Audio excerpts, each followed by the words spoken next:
Hello beginners, chocolate sponge பண்ணுவோமா? நான் இன்றைக்கி 1 kgக்கான சாக்லேட் ஸ்பாஞ்ச் தான் ரெடி பண்ண போகிறேன். அதுக்கு 6 லார்ஜ் எக்ஸ் எடுத்திருக்கேன். அதில் ஒயிட் தனியாக எல்லோ தனியாக பிரித்து எடுத்துருக்கேன். இந்த 6 முட்டையோட ஒயிட்டை மட்டும் இப்போ எடுத்து ஒரு பவுலில் ஆட் பண்ணி ஸ்பீட் 1ல் நல்லா ஃபோமியாக வர வரையும் பீட் பண்ண போகிறேன்.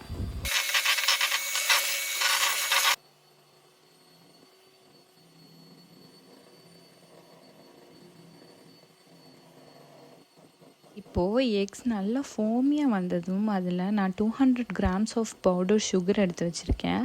அதில் கொஞ்சம் கொஞ்சமாக ஆட் பண்ணி பீட் பண்ணுறேன். ஸ்பீட் 1லேயே ஸ்டார்ட் பண்ணுங்கள். அதுக்கப்புறம் கொஞ்சம் கொஞ்சமாக ஸ்பீடு இன்க்ரீஸ் பண்ணிக்கலாம் போக போக. இன்றைக்கி 3 பேட்சாக பிரித்து ஆட் பண்ணி பீட் பண்ணியிருக்கேன். அதே மாதிரி நீங்களும் பண்ணால் மட்டும்தான் உங்களுக்கு ஸ்டிஃப் பீக்ஸ் அச்சீவ் ஆகும். செமி ஸ்டிஃப் பீக்ஸ் அச்சீவ் ஆயிடுச்சு. நான் இப்போ எக் யோக்ஸை 1 by 1 ஆட் பண்ணி நல்லா லைட் எல்லோ கலர் ஆகிற வரையும் பீட் பண்ணிக்க போகிறேன். டிப்ஸ் பார்ப்போமா? உங்களுக்கு வேணும்னா 6 எக்ஸ் யோக்ஸில் ஒரு யோக்கு மட்டும் நீங்கள் ஸ்கிப் பண்ணிக்கலாம். அப்படி பண்ணுறனால நம்ம கேக் ஸ்பாஞ்சுக்கு எந்த ஒரு பாதிப்பும் வராது.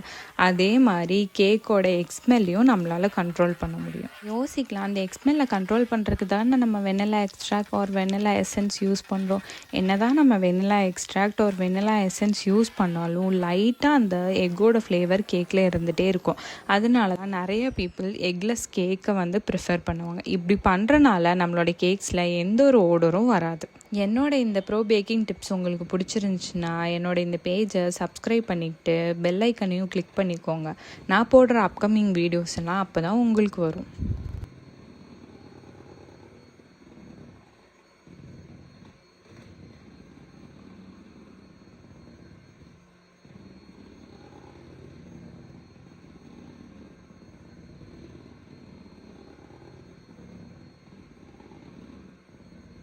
எக் யோக் சுகரோடவும் ஒயிட்ஸோடவும் நல்லாவே மிக்ஸ் ஆகிடுச்சு. இப்போ நம்ம oil and vanilla essence add பண்ண போகிறேன். ஆயில் 110 grams, வெனிலா எசன்ஸ் 2 டீஸ்பூனும் எடுத்திருக்கேன். டீஸ்பூன் வேறு டேபிள் ஸ்பூன் வேறு பார்த்து யூஸ் பண்ணுங்கள். உங்கள் ஸ்பூனில் டிஎஸ்பின்னு இருந்தால் அது டீஸ்பூன், டிபிஎஸ்பின்னு இருந்தால் அது டேபிள் ஸ்பூன். எசன்ஸையும் ஆயிலையும் மிக்ஸ் பண்ணி ஒரே மாதிரி மெதுவாக 1 ஸ்பீட் வச்சு அதை ஊற்றிட்டே நான் பீட் பண்ணி எடுத்துக்கிறேன். ஓவர் மிக்சிங் ஆகாமல் இருக்கிறதுக்காக இப்படி நம்ம பண்ணுறோம். அவ்வளோதான், இதோட நம்ம பீட்ரு வேலை முடிஞ்சிச்சு. இதுக்கு மேலே பீட் பண்ணோன்னா கேக் அந்த ஃப்ளஃபினஸில் வராது.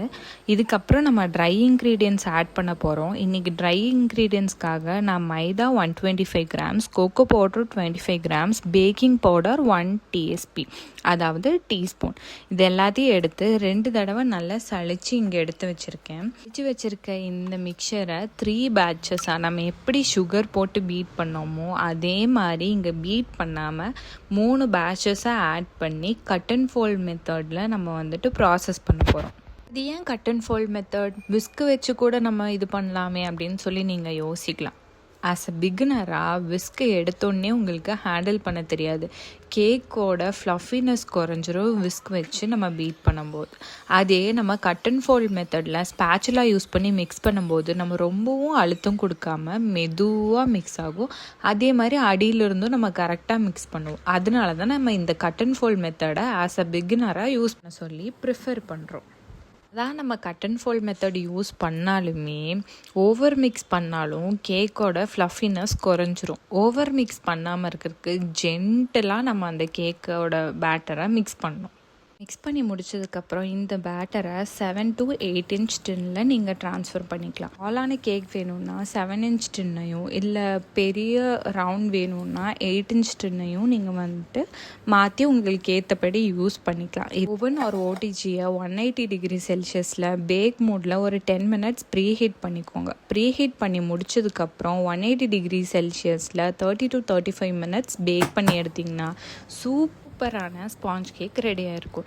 இந்த சாக்லேட் ஸ்பாஞ்சை நீங்கள் Ferrero Rocher, choco truffle, chocolate mousse cake, normal chocolate cake, இந்த பிளாக் ஃபாரஸ்ட், இந்த மாதிரி எல்லா வெரைட்டிஸான கேக்ஸ்க்கும் பேஸாக யூஸ் பண்ணிக்கலாம்.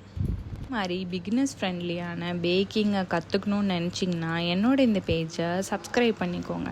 இன்னொரு வீடியோவில் பார்ப்போம். பாய்.